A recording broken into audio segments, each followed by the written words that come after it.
Hello बच्चों, let's read the question. Plot a graph showing the variation of stopping potential with the frequency of incident radiation for two different photosensitive materials having work function W1 and W2. Here W1 is greater than W2. On what factors does the slope depends upon? Now to answer this question,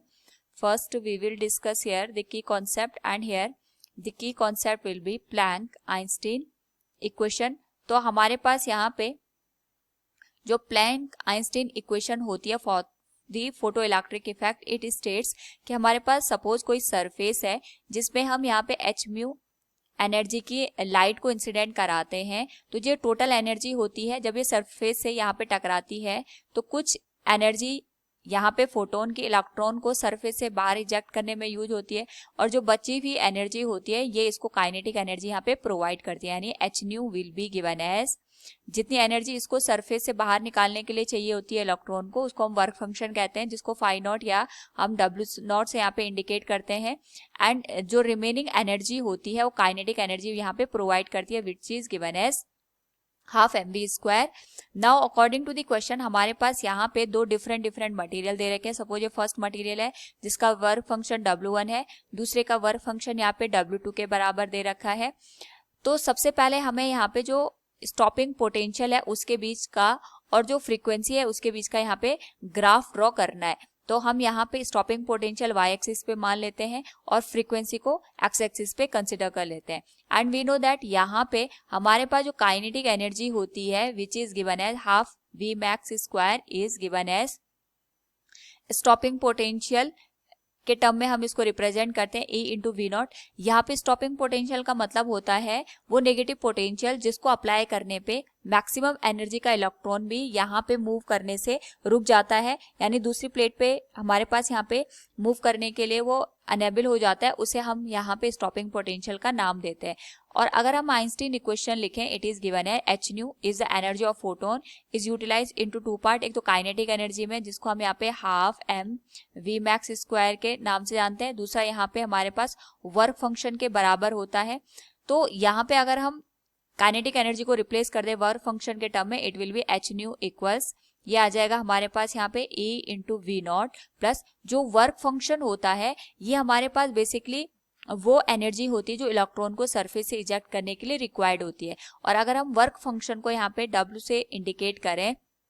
या W0 से indicate करें in terms of the frequency, इसको हम यहाँ पे लिखते हैं H into new not के बराबर। यहाँ पे न्यू नॉट हमारे पास कट ऑफ फ्रीक्वेंसी होती है जो हमें बताती है कि किसी भी सरफेस से इलेक्ट्रॉन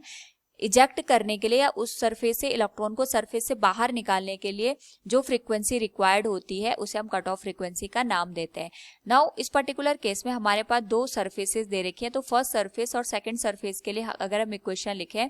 दोनों पे अगर हम यहाँ पे सेम इंटेंसिटी की लाइट को इंसिडेंट कराते हैं तो ये आ जाएगा H nu will be given as E into V naught plus ये आ जाएगा हमारे पास W1 के बराबर। इसी तरीके से यहाँ पे जो हमारे पास सेकंड सरफेस है इसके लिए आ जाएगा E into V naught plus W2 के बराबर। नाउ इस पर्टिकुलर केस में अगर हम ग्राफ देखें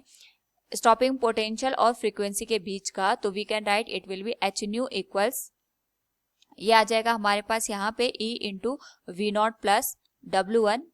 और यहाँ से अगर हम बात करें हमारे पास जो स्टॉपिंग पोटेंशियल है उसके टर्म में हम एक्सप्रेशन को अगर लिखें तो ये आ जाएगा V naught equals H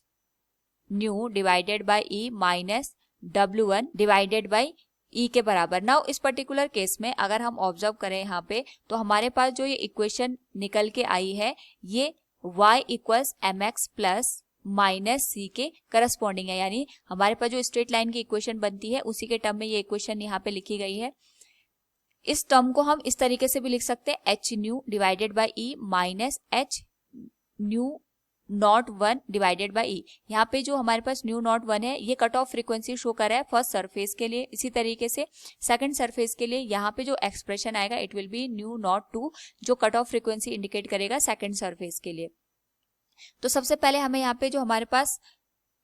structure बना है ग्राफ का वो एक स्ट्रेट लाइन के टर्म में हमें दिख रहा है, लेकिन अकॉर्डिंग टू द क्वेश्चन हमारे पास जो W1 की वैल्यू है that is greater than W2, यानी हमारे पास जो फर्स्ट सरफेस है उसके लिए कट ऑफ फ्रीक्वेंसी की वैल्यू ज्यादा होगी as compare to the second one. तो अगर हम यहाँ पे कट ऑफ फ्रीक्वेंसी की बात करते हैं तो हमारे पास जो ये एक्स एक्सिस दे रखा है, इस पे हमने फ्रीक्वेंसी को रिप्रेजेंट कर रखा है और यहाँ पे हमारे पास एक स्ट्रेट लाइन आएगी जहां पे स्ट्रेट लाइन फ्रीक्वेंसी के एक्सिस को कट करती है, उस पर्टिकुलर फ्रीक्वेंसी को हम यहाँ पे कट ऑफ फ्रीक्वेंसी का नाम देते हैं। तो क्योंकि हमारे पास जो म्यू नॉट 1 है उसके लिए वैल्यू ज्यादा है as compare to the second one, तो अगर हम यहाँ पे ये म्यू नॉट 1 के करस्पॉन्डिंग वैल्यू कंसिडर कर रहे हैं,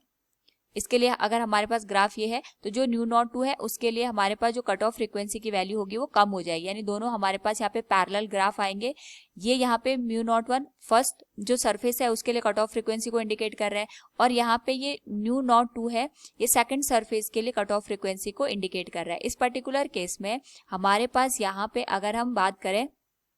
जो इंटरसेप्ट होता है, तो जो फर्स्ट सरफेस के लिए इंटरसेप्ट की वैल्यू ज्यादा होगी which will be given as H nu naught 1 divided by E के बराबर, और जो सेकंड सरफेस है इसके लिए आएगा H nu naught 2 divided by E के बराबर। So from the given question हमारे पास यहाँ पे स्टॉपिंग पोटेंशियल और फ्रीक्वेंसी के बीच का जो ग्राफ बनेगा वो अपने आप में एक स्ट्रेट लाइन को रिप्रेजेंट करेगा। क्वेश्चन में हमसे ये भी पूछा गया है on what factors does the slope depends upon, तो अगर हम यहाँ पे ऑब्जर्व करें और यहाँ पे कंपेयर करें स्लोप का इस स्टैंडर्ड इक्वेशन के साथ, तो y रिप्रेजेंट कर रहे हैं यहाँ पे स्टॉपिंग पोटेंशियल को, x रिप्रेजेंट कर रहे हैं यहाँ पे फ्रीक्वेंसी को और इंटरसेप्ट को हमने यहाँ पे शो करा है वर्क फंक्शन के फॉर्म में। तो जो हमारे पास स्लोप है अगर हम यहाँ पे देखें तो जो स्लोप की वैल्यू है it is h by E. h हमारे पास यहाँ पे प्लैंक कांस्टेंट को इंडिकेट करता है, h यहाँ पे प्लैंक कांस्टेंट को इंडिकेट करता है और e charge on the electron को रिप्रेजेंट करता है। दोनों ही कांस्टेंट टर्म है, तो हमारे पास जो स्लोप बनेगा ये अपने आप में कांस्टेंट क्वांटिटी को रिप्रेजेंट करेगा। तो यहाँ पे किसी भी फैक्टर पे हमारे पास स्लोप डिपेंड नहीं करता है। Hope all you understood it. Thank you and best of luck.